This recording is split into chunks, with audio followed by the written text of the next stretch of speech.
Hi, my name is Missy Byrd, and I am 25 years old. I'm an Air Force veteran, and I've also had a brain tumor and also a concussion, a traumatic brain injury. So today I'm just going to tell you a little bit about myself, walk you through my story, my journey, eventually how I ended up on the hit TV show Survivor on CBS, and then I have a few questions to answer for you guys. I just want to thank the Brain Injury Alliance of Arizona for having me. I know it's very concerning and paranoid times, and so we were really worried that we weren't going to be able to do this talk. And so I'm so happy that we have this virtual space to do it. I'm doing it from home in Denver, Colorado, and so I'm really excited to talk to you guys.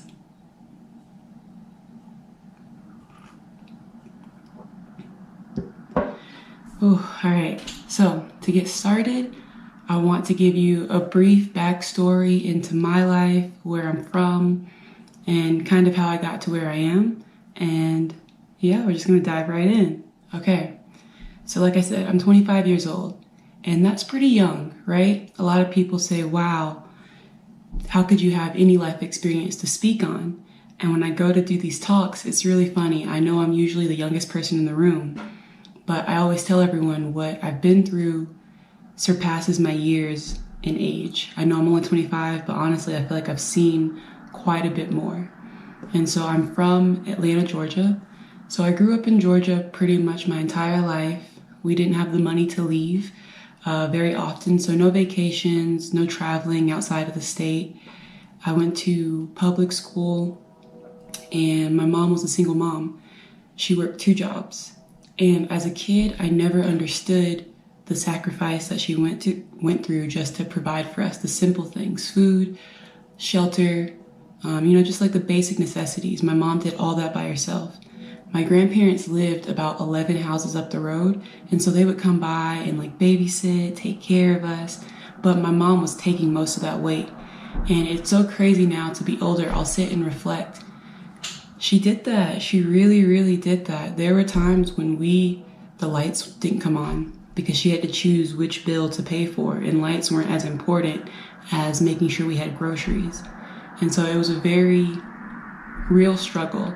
And seeing my mom go through that, it encouraged me so much just to want to go to school. No one in my family had been to college. And for me, it was probably the #1 goal on my list. Just go to college, any college. And if you're good enough, if you're smart enough, go somewhere outside of Georgia. I've always wanted to see anywhere else, literally anywhere else. My grandpa taught me how to read, and every Sunday he would take me to Barnes & Noble's, and he would say, pick out any book you want, and even if it's from an imaginary land, a faraway place, read that book, and if you read it and you understand it and you like it, then you can go there. And hearing him tell me that, I didn't think, you're joking, we don't have the money for that. I just believed him. As kids do, I just believed him.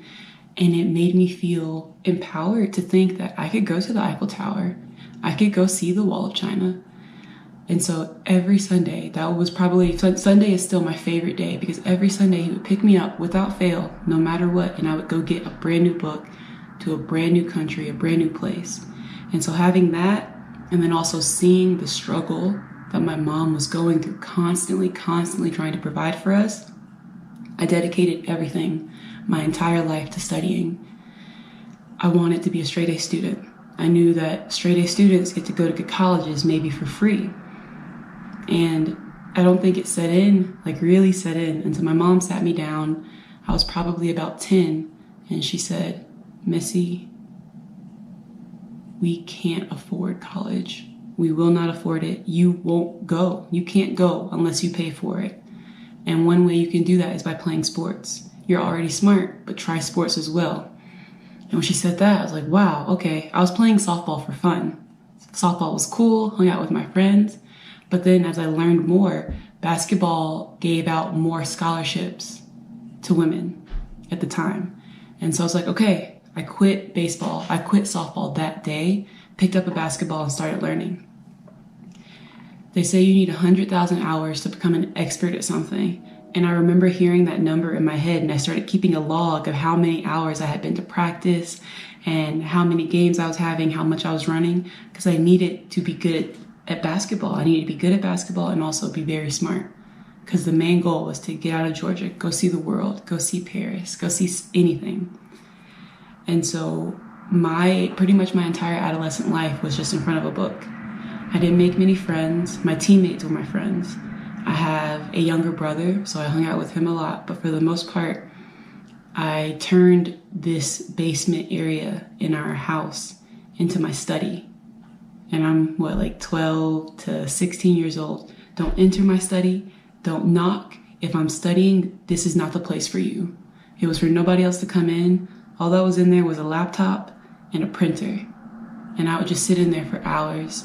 I would study languages. I would study schoolwork. And for me, that was my way of making sure I had the best possible chance of seeing the world. I think so from a young age, I learned a lot of resilience. I learned a lot of, if you don't do it for yourself, you can't expect others to do it for you. And for me, that's been a very big mantra of my life. If you don't do it for yourself, no one else is going to do it for you. So I think that I learned that very, very young. So if we fast forward a bit, I ended up going to a public high school. It was in the backyard of my house. It was free, but unfortunately that means sometimes that the education is not the best. And my public school was pretty bad. Less than 1% were going to college. And hearing that number just really shook me. It made me cry. I was really scared. I wanted to just quit. What's the point of going to the school if you're not producing college students, college graduates? That's always been the goal. And for me, it was just unsettling. At this time, I was playing the flute, I was playing basketball, I was learning French, and I was starting to look up colleges. I was starting to look up places that I could go where my GPA fit in, where I thought that the basketball team could use me. And so to hear that number from my high school counselor, defeated, what does that mean? And so for me, I think luck always plays a pretty big hand in my life, and I'm really thankful for it. Over the summer, I would play basketball. So over the summer, it was called AAU travel.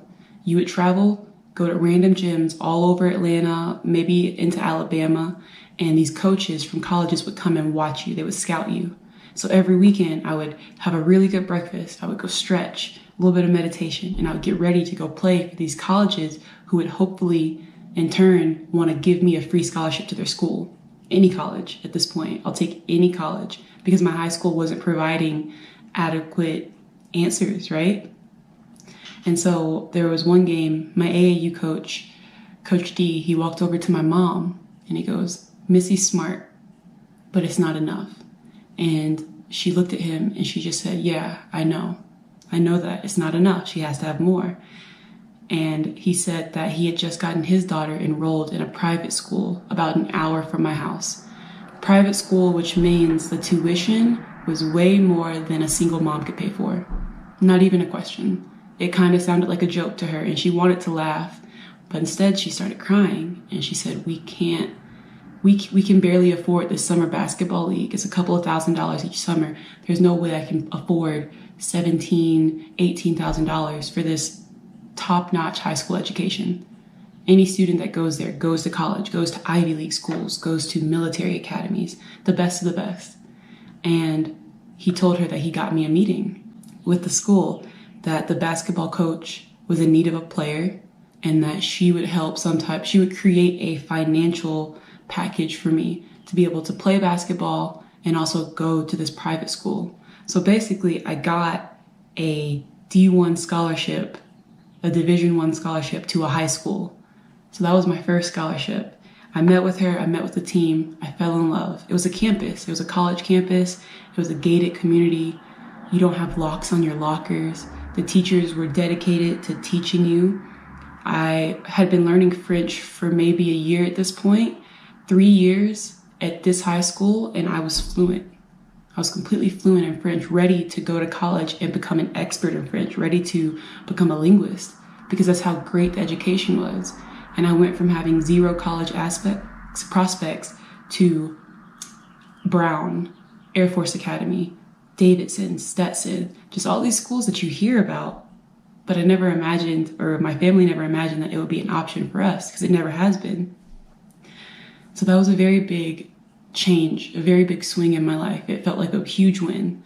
We celebrated, we had a party, we invited all of my teammates over, and it was life-changing. It was great. The basketball team went undefeated. So I went from playing basketball for fun to winning a state championship every single year that I attended the high school. I went from having no rings to plural championship rings. We never lost a game. For us to lose a game, it would be a devastating loss. It would be, we can't go to school for a week because that's how much we were winning. And then on top of that, for the education to be so nice, there were only 100 people in my class. So for each of us to have our own personal guidance counselor helping us get into college, it didn't feel real. It felt like what my grandpa was saying about how I could see the Eiffel Tower and the Wall of China. It felt like these things were becoming possible. I was finally on the right track to getting to where I needed to be. I wasn't there yet, but I was definitely on my way. So high school was great. My senior year, my basketball coach, she would call us in one by one. There were 6 seniors. And to each of us, she would have this big packet, this big stack of schools that have called her or that she has reached out to personally, because her name is just in the basketball community is huge. So she would reach out to these schools and she would have a stack of schools that would want you as a player. I want Missy, number 34, to come to my school. And so this meeting, we all wait for this meeting. This meeting is bigger than Christmas. It's bigger than, I don't know, your birthday. This is the meeting that defines your adult life. And we all knew that. And so I was sitting in the hallway waiting for mine. I was shaking. I was really scared. And she finally calls me in. And instead of this big stack that I had always heard of, this huge list of schools, she had one folder. And I was like, okay, no one wants me. I suck at basketball. And maybe I'm not going to go. That's what this is. That's what she's telling me. She doesn't look happy. And I think that was all in my head. She had a big stack for me, but she pulled out one in particular that she thought would be a perfect, I guess. And she said, Missy, you should go to the Air Force Academy in Colorado Springs. And I looked at her, and it wasn't a name that I was familiar with. It wasn't Brown. It wasn't Tufts. It wasn't Davidson. And I looked at her and I was like, Coach, am I in trouble? Did I do something wrong? No one in my family had been to college, and no one in my family also had been in the military. So to me, that was foreign. I wasn't sure if she was mad at me and wanted me to go to like a military type prison. I was very confused. And I was like, Coach, I want to go to college. I don't want to be in the military necessarily. I just want to get a college education. And she looked at me and she said, one of the coaches is coming to lunch today. I want you to go sit down, eat with her, and listen to what they can do for your future. You're the type of person that can and should be an officer in the United States Air Force. And I was still so confused. And I was like, Coach, so I'm not in trouble? She's like, no, I think that you're one of the best. And if you are one of the best, you should go to one of the best institutions that we have to offer you, and that is this school. And so that, hearing her say that, really changed my perspective, and it opened my eyes to, wow, like maybe this is still on the right track. And she knew that I like to travel, and she said, Missy, military officers travel the world. They see the entire world. You could be a linguistics officer. You could speak French in France.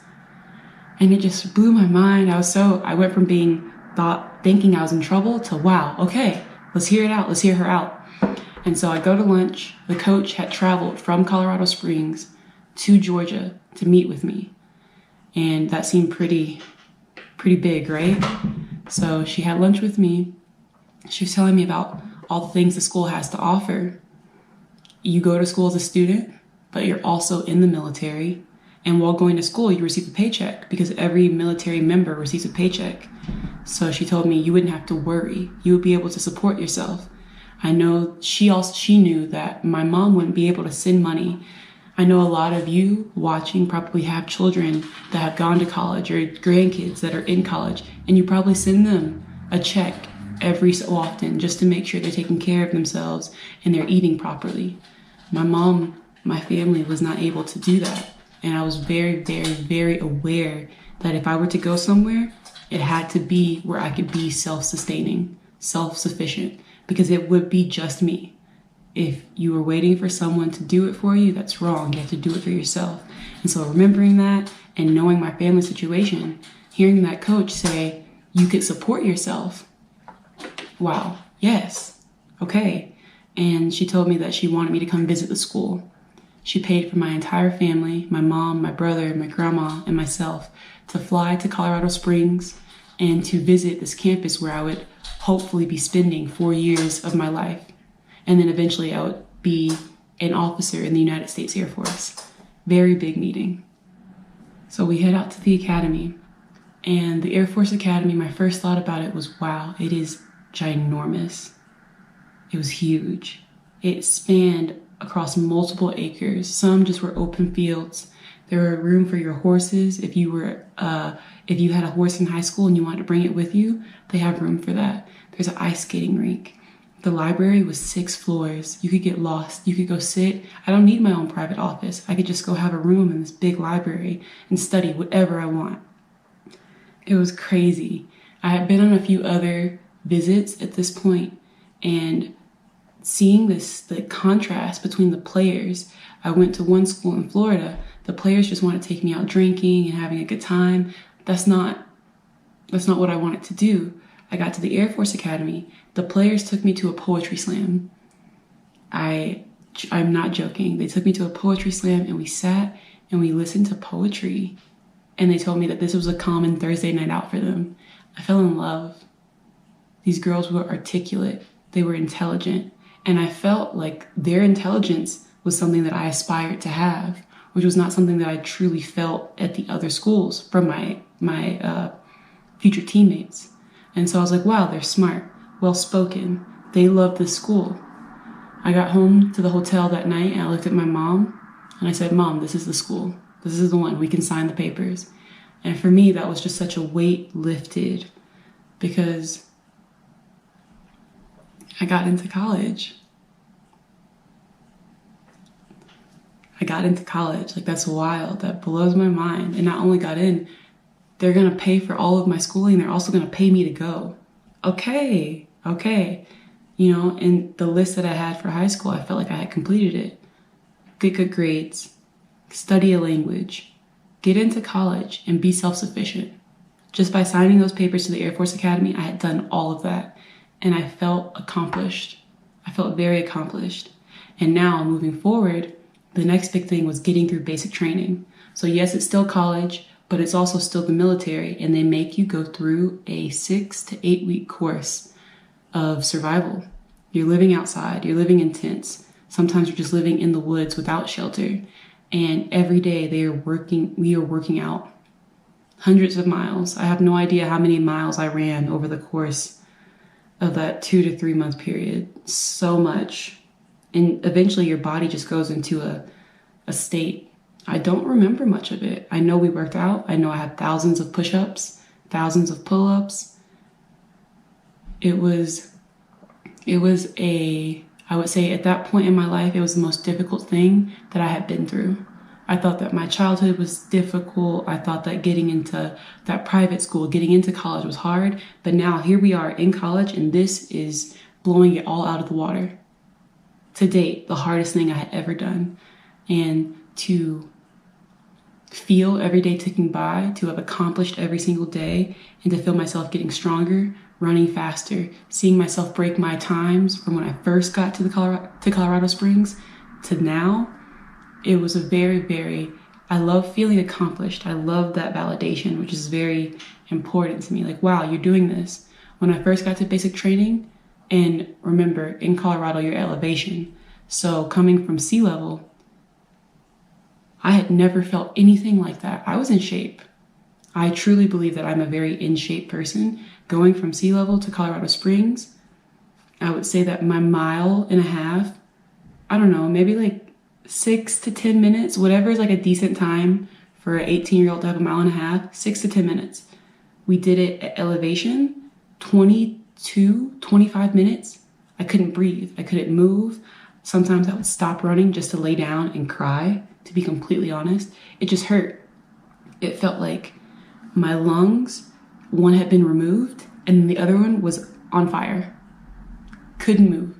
Wild. And to go from that 22-minute 1.5 miles to get it back down to my sea level time but I'm still at elevation. Let's go. Let's go.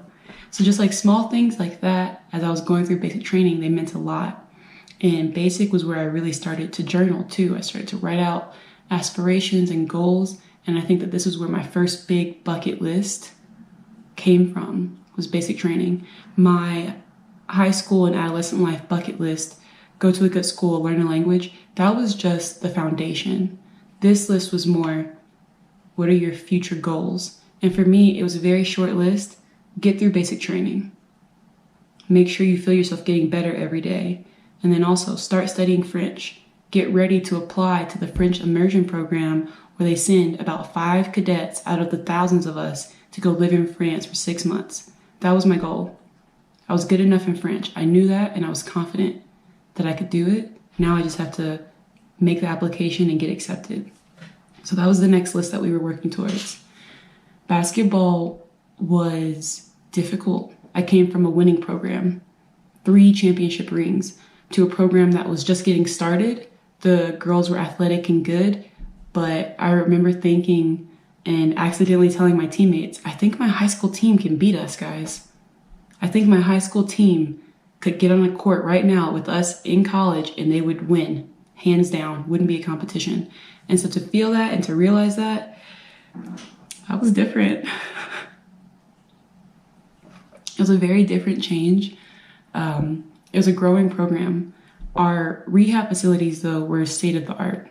Very nice. We had a personal trainer for the first time ever. And losing was very tough on us. But afterwards, to still have the camaraderie and to still be enjoying the school, it was okay. I was okay with it. So yeah, basketball was doing pretty good. Sophomore year, no longer a freshman. Now I can get a car.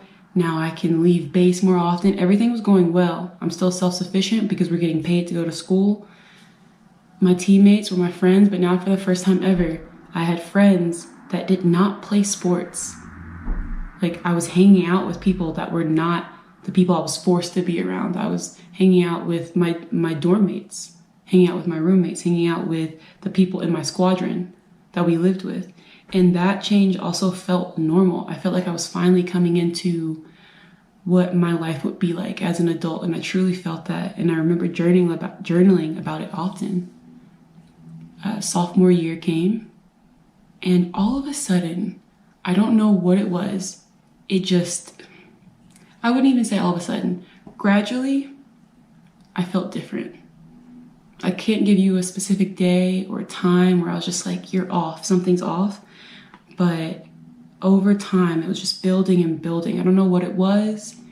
And we know now that over the course of 8 months, a aggressive brain tumor was growing in my head. But at the time, I just slowly felt changed. Each day, something else was just wrong. And it got to the point where I remember, and this is probably where I knew for a fact something was wrong. I didn't know it was my brain tumor, but I just knew that I needed help. And I wasn't sure who, what, or why, who was doing this to me? Why was this happening? I had no idea. I just knew. And so I woke up, and usually my normal day at the academy, you wake up, roll out of your little twin bed, walk 2 feet to your valet, put your uniform on, head out the door. That was my everyday for the past 2.5 years. It was habitual. It was normal. This morning, I woke up, I opened my eyes, and I was beneath my desk. And I was so confused. It didn't make sense. Why am I beneath my desk? I'm 6 feet tall. My desk is very, very small. You know, only my feet should fit beneath there. And so I open my eyes and I just see darkness, these 4 walls of the desk. And I don't know how I got there. And it scared me so much. I wasn't sure what was happening, if maybe somebody played a prank on me and put me beneath there. But I didn't have a roommate this semester. And so it was just me in the room. No one could have come in and moved me. And so waking up down there just really alarmed me. And I got up because my alarm went off. I pressed my alarm like normal. I walked over to the ballet getting ready to put my uniform on, and I look in the mirror. My uniform was on. All I needed to put on was my hat. So I dressed myself, and I also slept beneath my desk, is what I'm thinking to myself. And I'm just like, why? It didn't make sense. And I kind of felt like I didn't have time to contemplate it. I put my hat on and I walked out the door, dressed from the night before, sleeping beneath the desk. And I think that was truly the moment that I felt broken, that I felt something was wrong. And then from that time on, just constantly, I would have these mood changes. I would just be ebbing and flowing basically for no reason. I had never missed a class. It's mandatory to go to school at the Air Force Academy. It makes sense. It's the military. But for the first time ever, I looked at one of my teammates and I go, hey, you want to go to Disney World? Let's go book a flight. We have the money. Let's go to Disney World. We'll come back next week. They won't even notice. What? So irrational, such a rational thought. And I said it. She just laughed. I'm funny, right? Like I can make jokes. I was being serious. I would have dropped my bag off and I would have booked a flight, gone AWOL, left the school when we are not allowed to leave the school. You were in the military. That's illegal. And I would have gone to Disney World. Why? And then I remember I was spending the night at a friend's house. I took a nap on the couch.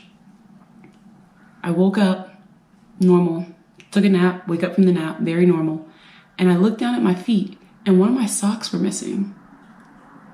And that's just fine. I sleep a little rough sometimes. Sometimes the sock comes off. But I saw my feet and I saw one had a sock on and one didn't. And the contrast, the difference, I started bawling, crying. My teammate ran downstairs. She was like, Miss, what's wrong? And I was like, I don't know. And I was just hyperventilating. I started to have a panic attack. I didn't know what was wrong, but it started from just seeing something was out of place. My sock was not where I thought it should be at the time. So like things like that just kept happening.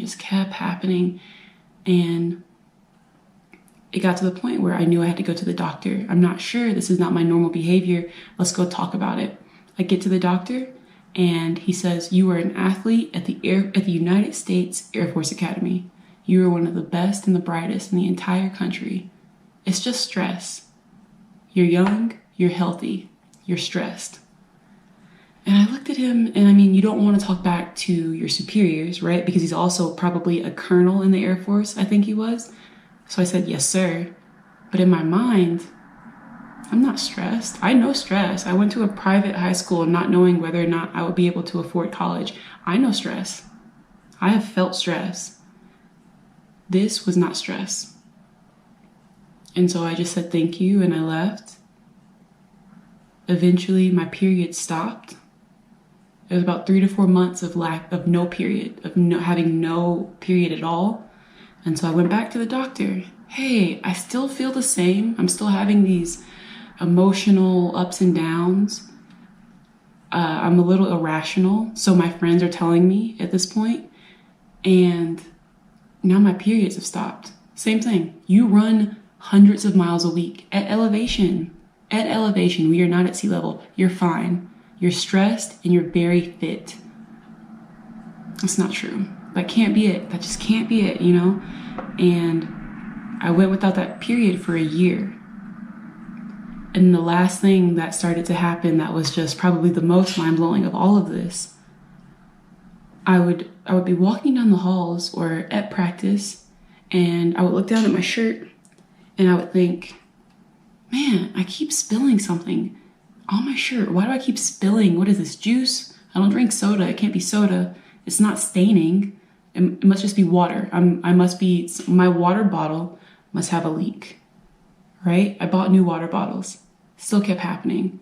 At basketball practice, like, oh, one of my teammates is just messing with me, squirting their water onto me. No, I was lactating. As if I was pregnant. I had breast milk at 22, single, not dating anyone, not looking to date anyone. Very, very single. So now we know I'm lactating. And well, at the time, I didn't think it was lactating. I didn't know what it was. I just knew that things were coming out of my shirt.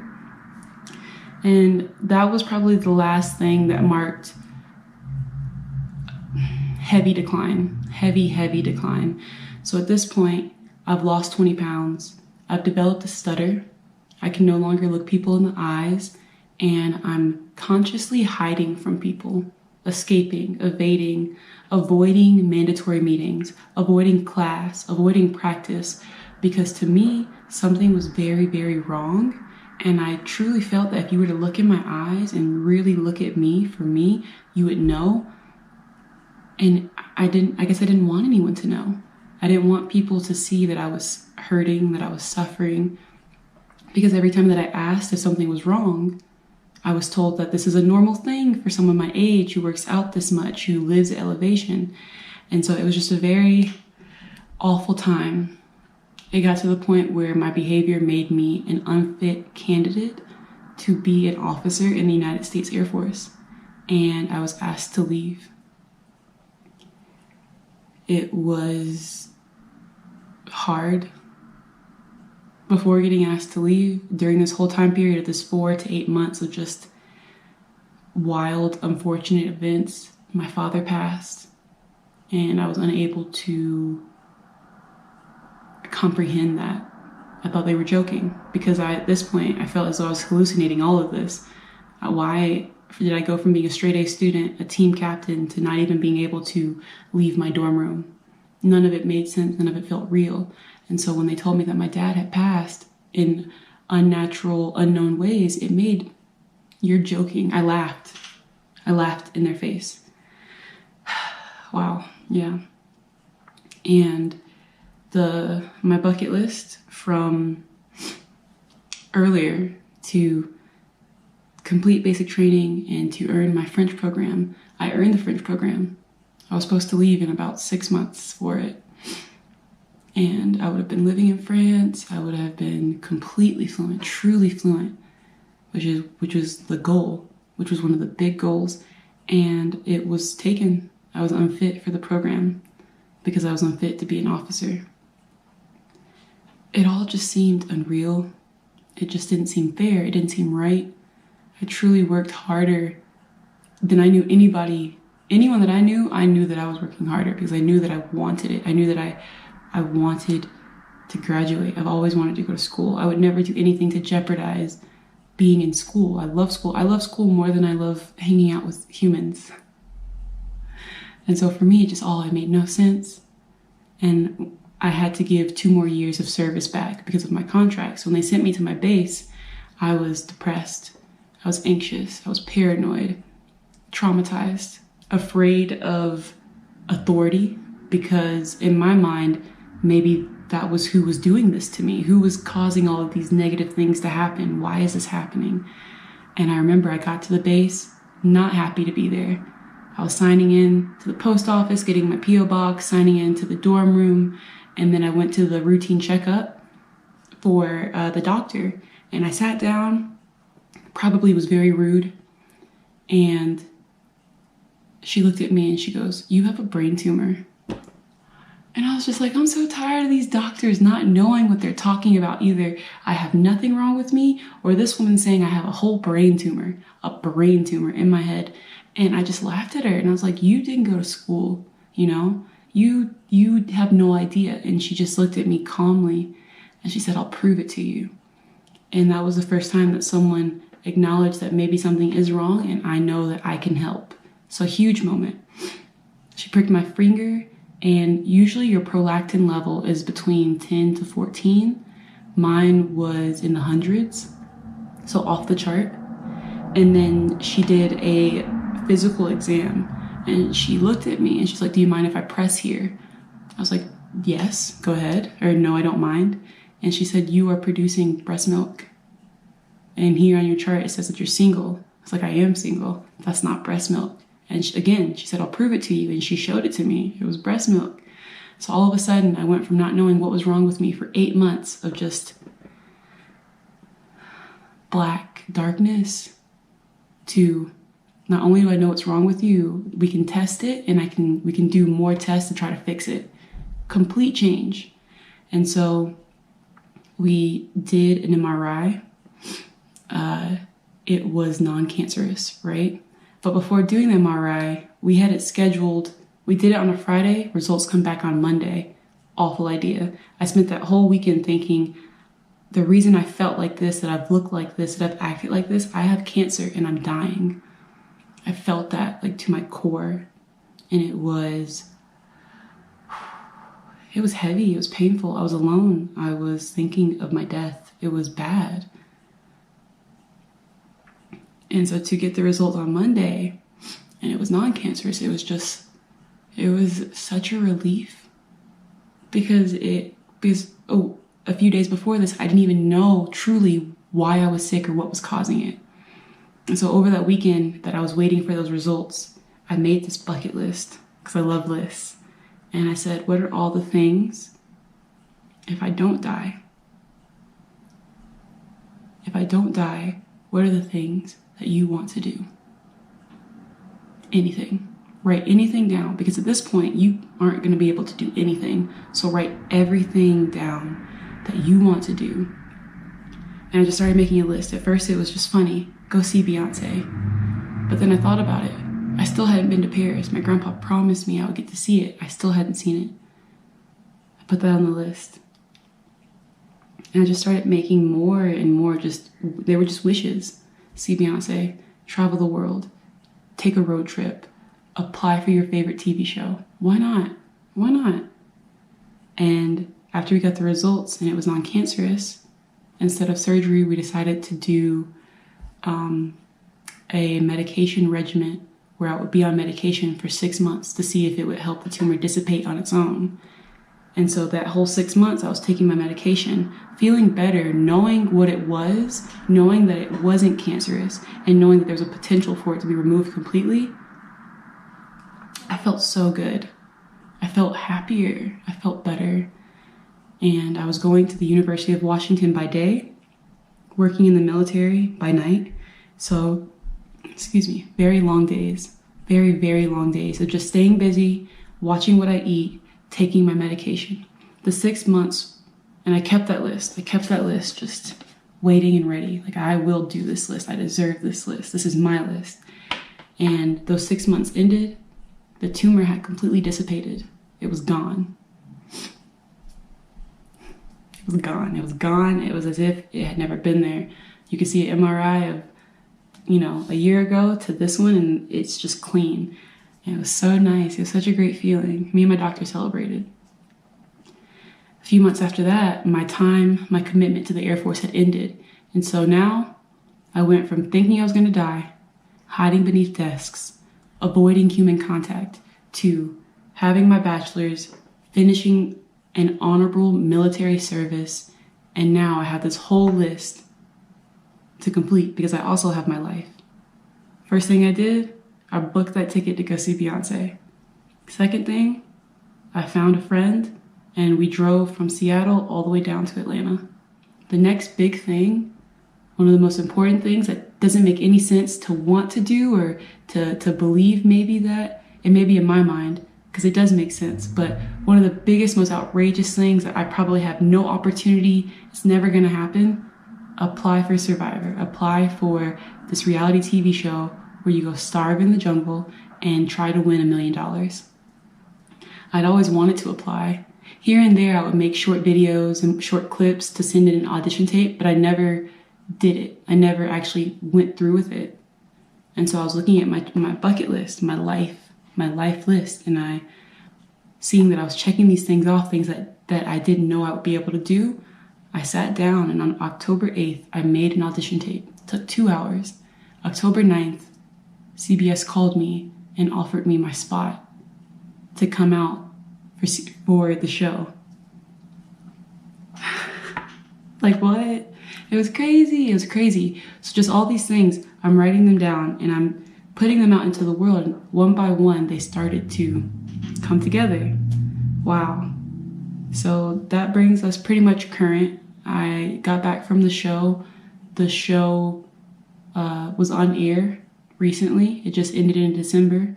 And now I'm just back to normal life.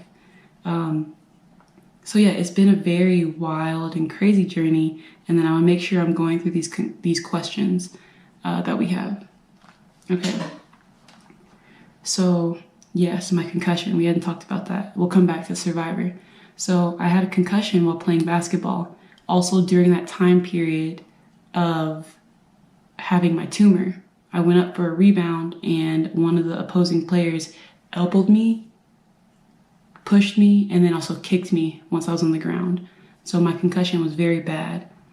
The stigmas around concussions, I think, are still very, very there. People don't acknowledge it as a real injury, probably because a lot of brain injuries are invisible pain. They're invisible disabilities, right? And it's hard for people. If you, for example, if you see a veteran and he's missing an arm, you feel that sympathy for him because you see it, you can acknowledge it, it's visible, it's tangible. But if you see someone my age, 25, young, healthy, you don't see the migraines, you don't see the memory loss because you can't. You just see me, and that's not how I start a conversation. Hi, my name is Missy, and so it's hard for people to see those invisible disabilities. And so I think that stigma is still there for concussions and for athletes because the school, your trainer, your coaches, they need you to play. If you're on the team, you're good. If you're hurt, they can't use you. If they lose games, their jobs are at stake. Their salaries are at stake. So you having an invisible disability, it's easy. It's just easier for them to write you off. And for me, I went through something very similar. It took a month and a half for me to personally feel like I was ready to do anything physical. I had memory loss. I had dizzy spells. If you gave me a map, I couldn't figure out how to get back somewhere. My brain was just scrambled. It was a very bad concussion. My balance was off for a very long time. And my coaches, my trainer, they kept pushing me like, are you ready to play? No, I can't. And so I understand that because it's invisible, you don't see it. But I think it's our jobs to listen to the players. No one knows your own body better than you. And so I knew that even though it's invisible and you can't see it, I felt they made me feel like I was making it up at times. But no, I just wasn't ready.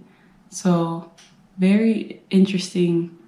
Concussions are very difficult. I think that for me, taking the concussion test and keeping those results on you so that people can see that physical, here's how your brain is handling this math problem. Here's how mine handled it this morning. I think people need to see that contrast because when they look at you, they don't see it. Wow, okay. Yes, so this question is, how did competition help you not accept no for an answer for your brain tumor? I think that for me, I've always been competitive. And like I said earlier, from my childhood, I've always known that if I don't do it for myself, it's not going to happen. So if you really want it, you have to do it. And then on top of that, competing and wanting to win, always wanting to do my best. I think all of that combined, because every time a doctor told me no, in my mind, I was saying, you were wrong. That can't be. And I was always looking for more answers. So I think being competitive definitely helps. And just knowing yourself. I knew I wasn't myself. I know me better than anyone. And what I was giving out to the world was not what I felt was an accurate representation of who I was. So advice for persevering through hard times. I know right now this is a perfect example. We have the coronavirus spreading. It's invisible. We can't see it, but it's definitely, I'm like looking out of my window, but it's definitely out there and is affecting hundreds of thousands, if not by the end of this, millions of people. And because we can't see it, some people are not taking it as serious. But for those who are staying home, who are quarantining, this is a very troubling and difficult time. I think that for me, the best thing to do is to focus on something that you can do to better yourself for when this passes. That will help pass the time.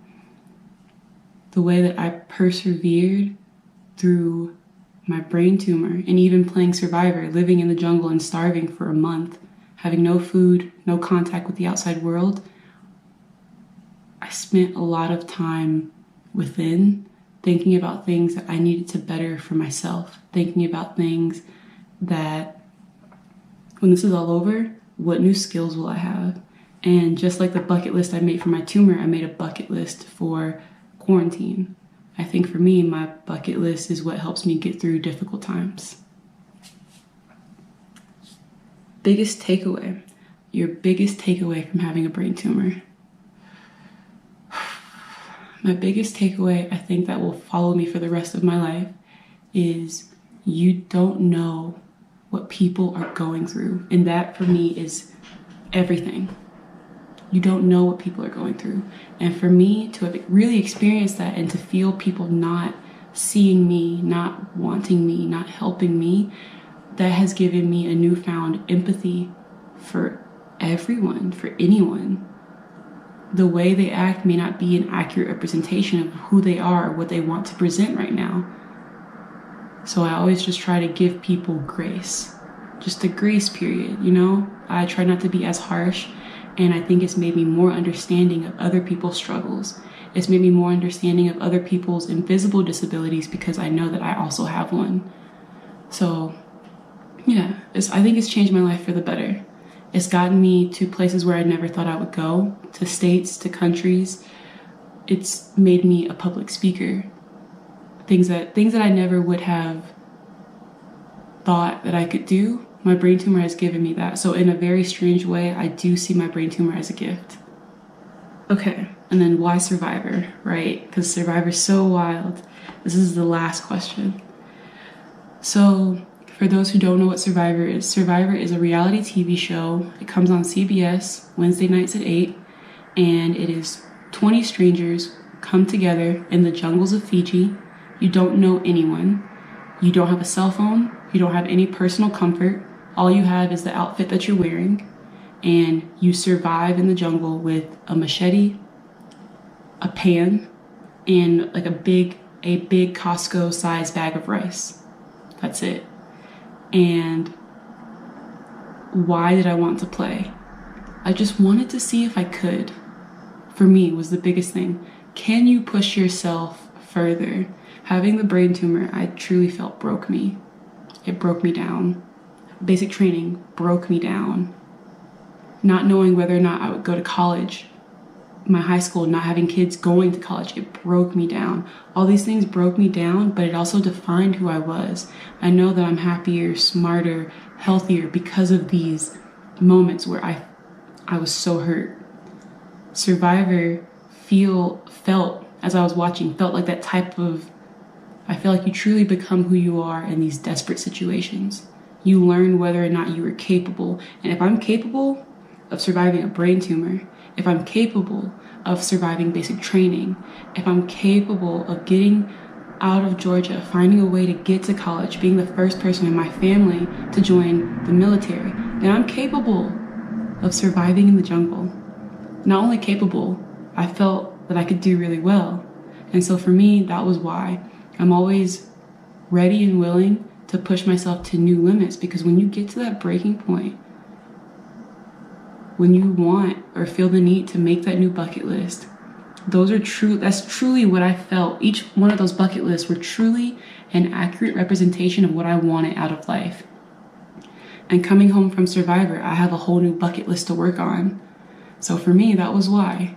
It always gives me aspirations to look forward to. When this is over, what do I want to do? And very similar to quarantine, and I think this is one of the last things I'll leave you with, is when quarantine is over, when you can go back into the world, when you can go back into hanging out with friends, meeting up with family members who you haven't been able to see, maybe because they are older or you are yourself. What is the list of things that you're going to accomplish? What are the list of things that while you're in this confined, quarantined, isolated space, what are the things that you're doing? Are you learning how to play guitar? I know French. I'm trying to learn Spanish. Are you planning your next trip? Are you getting ready to move to a new state? What are things that you can really, really focus on and do so that when we are done with this, we all have something that we can contribute to other people? Yeah. That's it, guys. Thank you so much for joining me. If you have any comments, any questions, if you just want to talk about your TBI, your concussion, your brain tumor, my email is Byrd, MISSYBYRD @gmail.com. If you have any social media platform, my name on there is THE Missy Byrd, and you'll be able to find me. Shoot me a message after you see this. Let me know what you think. Let me know if you have any more questions. I can't wait to hear from you. Thank you so much.